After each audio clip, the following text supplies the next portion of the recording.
Magandang araw po sa lahat. Panibagong taon, panibagong kontrata na naman. Ang biyahe pa lang natin ngayon, Manila to Bahrain, Bahrain to Istanbul.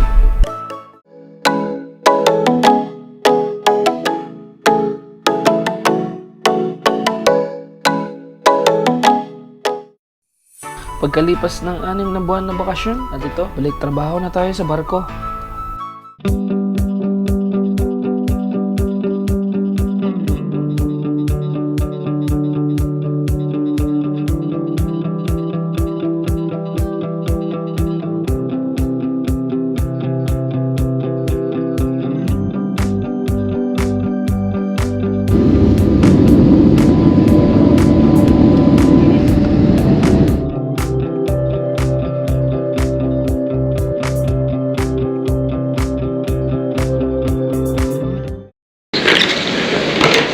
Kinuha lang ni agent yung service niya. Bad news kasi yung isang bagahe natin. Sira yung gulong. Ewan ko kung anong nangyari. So wala naman talaga eh. Tayo magagawa. Stop, papuntang hotel. Sinundo na pala ako ng agent para mag-hotel. Dahil bukas pa naman ang schedule ko sa pagsama sa barko. Nandito na tayo ngayon sa hotel. Nakapabait naman ang chef nila dito. So naghatid pa talaga ng pagkain sa atin. So hi! Chief!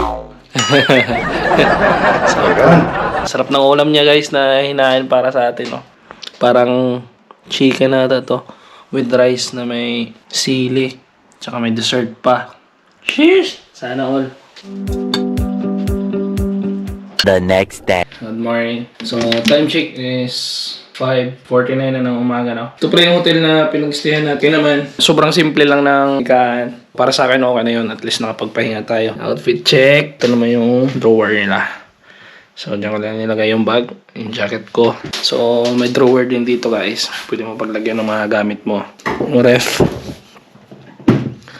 Check. So ito yung CR nila. Ganda din guys.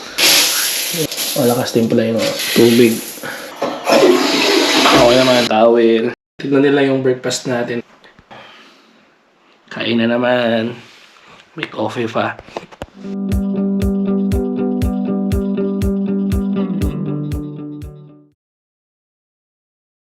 Diyan na yung sundo natin, no?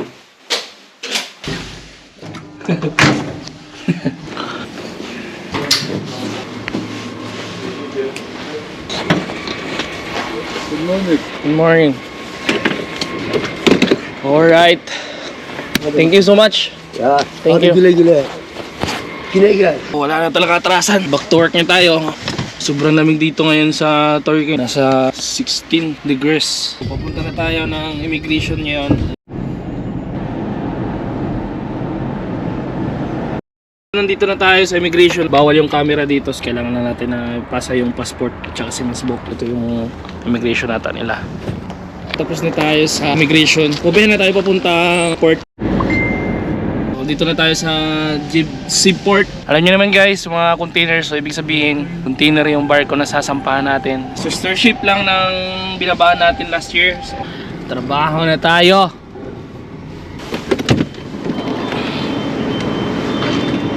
Dito na tayo guys. Let's go! Hindi na tayo nakapag-record kanina dahil nagmamadali kami. Sobrang bilis lang ng turnover namin ng pinalitan ko dito. At binigyan lang siya ng 15 minutes na allowance ng agent para magkapag-ayos at mag-impake ng kanyang bagahe. Paano ba yan guys? See you on my next vlog!